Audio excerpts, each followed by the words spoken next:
Bonjour à toutes, bonjour à tous, bonjour à tout le monde. Bienvenue dans le podcast Un monde sans enfants.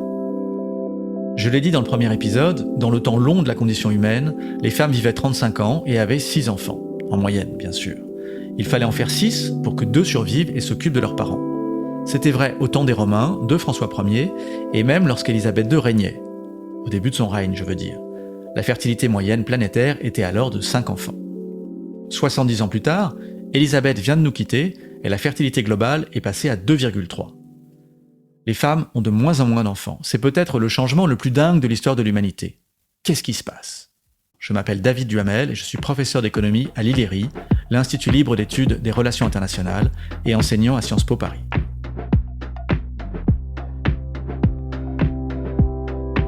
Je vous parle du monde dans lequel on vit et surtout du monde à venir. Un monde sans enfants. Je dirais que faire un enfant est devenu un choix, là où, auparavant, ce n'en était pas un. Faire un enfant, ou ne pas en faire, est l'expression d'une liberté. Et ce choix est soumis à des contraintes qui toutes pèsent sur le nombre d'enfants. Dans les siècles précédents, quand une femme faisait l'amour, elle s'exposait à une grossesse, et plus jeune elle était, plus grand était ce risque. En plus, avoir des enfants relevait d'un devoir, et une femme qui n'avait pas d'enfants, d'une certaine manière, n'était pas une vraie femme, pas une femme complète. Pas de féminité sans expérience de la maternité. Dans la Rome antique, un homme pouvait divorcer si sa femme ne pouvait pas avoir d'enfants. Pareil en Chine lors de la dynastie Tang, et au Moyen-Âge, on les appelait les sorcières. La maternité était une obligation morale. Encore aujourd'hui, dans toutes les sociétés, mais à des degrés divers, une pression sociale s'exerce sur les femmes pour qu'elles soient mères. Une femme, en France, disons dans la cinquantaine, doit toujours s'expliquer, s'excuser.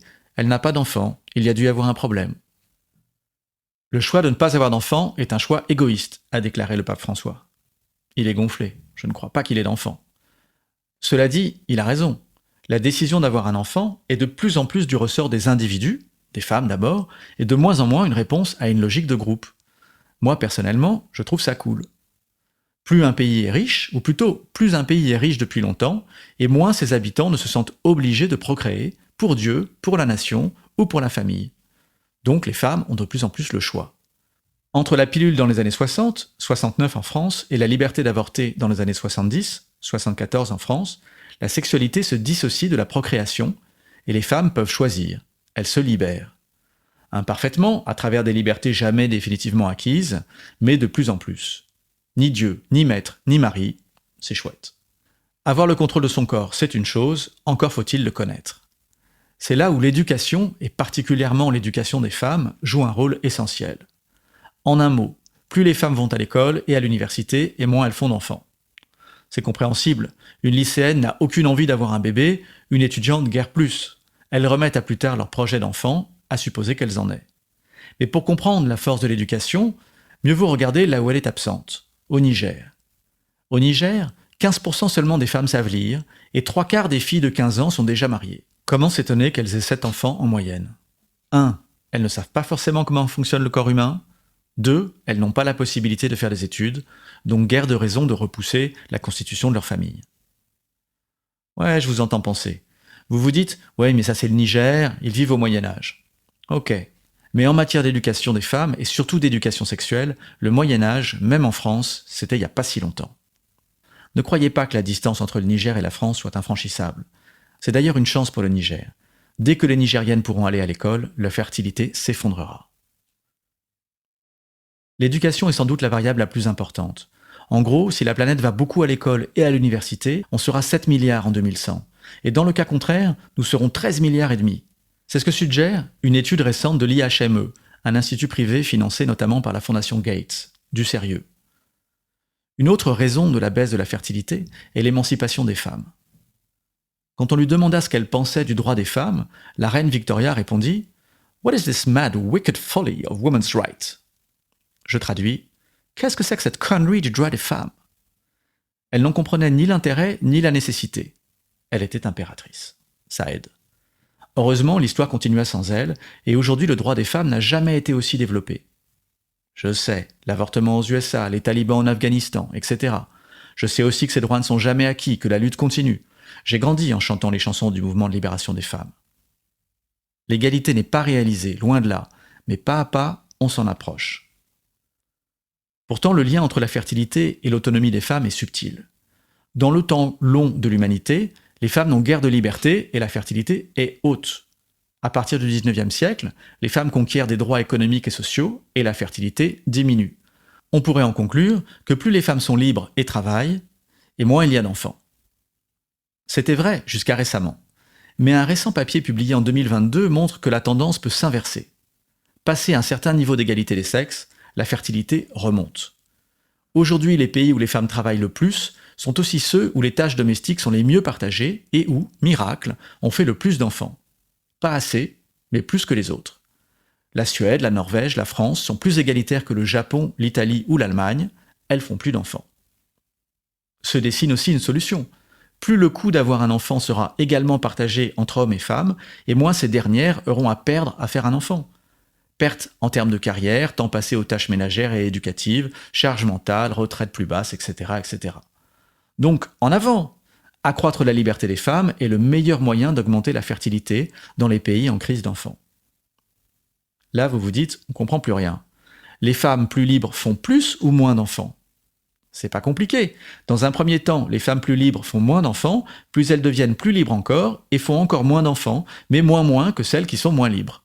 Cela me paraît clair. Plus sérieusement, une Européenne moyenne est plus libre qu'une Africaine moyenne, et donc fait moins d'enfants.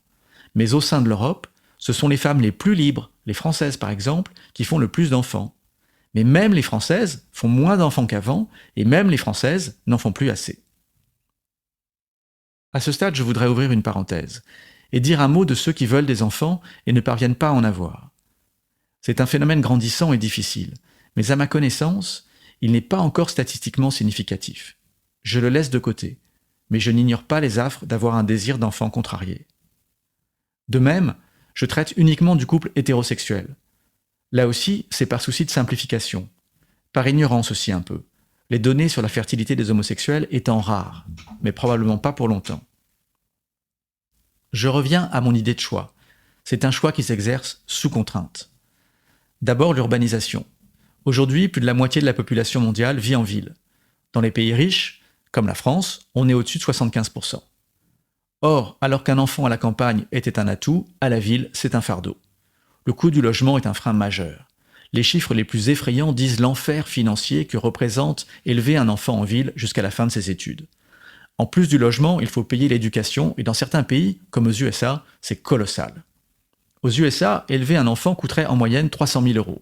À Hong Kong, plus du double. Faut-il s'étonner que la fertilité y soit catatonique, 0,77 ? Autrement dit, 0 ? L'urbanisation étant un phénomène qui est là pour durer, on peut s'attendre à ce que la pression à la baisse sur la fertilité continue. Par exemple, la population du Japon diminue, mais Tokyo continue de grandir. Enfin, il y a une dernière force à l'œuvre qui n'est pas une contrainte à proprement parler, mais dont la puissance est indéniable. Je veux parler des écrans. Internet et les réseaux sociaux, bien sûr, mais d'abord ce vieux truc que l'on trouve attaché au mur des chambres d'hôtel. La télévision. La télévision a transformé nos comportements. C'est quelque chose d'amusant que d'expliquer aux jeunes la puissance qu'avait la télévision sur la génération de leurs parents et de leurs grands-parents. Nous n'avions que 3 chaînes de télévision, et nous regardions tous la même chose, ne serait-ce que pour en discuter le lendemain à l'école.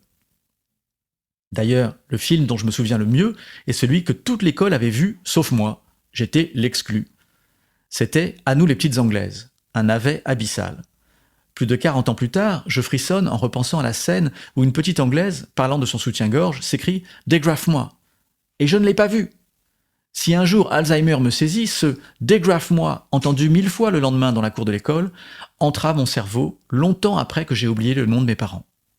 C'est ça, la télévision. Quel rapport avec le nombre d'enfants ? Suivez-moi au Brésil pour le comprendre. Nous sommes en 1960. La brésilienne a 6,3 enfants en moyenne. Point important, elle n'a pas la télévision. 40 ans plus tard, en l'an 2000, les brésiliennes sont encore pauvres. Et pourtant, elles ne font plus que 2,4 enfants. Pourquoi ? Parce qu'elles ont toutes grandi en regardant des telenovelas sur Globo, la chaîne la plus populaire qui raconte des histoires de bourgeois et représente des femmes sans enfants, dans 72% des cas. La brésilienne reproduit ce qu'elle voit à la télé, indépendamment de son niveau de vie. Au Brésil, certains États ont reçu la télévision avant d'autres, et du coup, il a été facile pour des économistes de mesurer les faits en comparant la fertilité des États avec Globo avec celle des États sans globaux. Et cet effet est gigantesque. Entre 2000 et 2022, la fertilité du Brésil continue de baisser, de 2,4 à 1,6. Mais c'est bien la télévision, et non Internet, qui est ici la force dominante. D'ailleurs, une analyse similaire a été menée en Inde pour la même conclusion. Au Brésil comme en Inde, comme ailleurs, la télévision vend un mode de vie, et nous, le public, on achète. Et cette vie télévisée ne raconte plus l'histoire d'une famille nombreuse. La culture change, et qu'elle soit asiatique, occidentale ou autre, elle pointe toujours vers moins d'enfants. Cette culture en mouvement dessine des vies plus libres, mais aussi plus incertaines.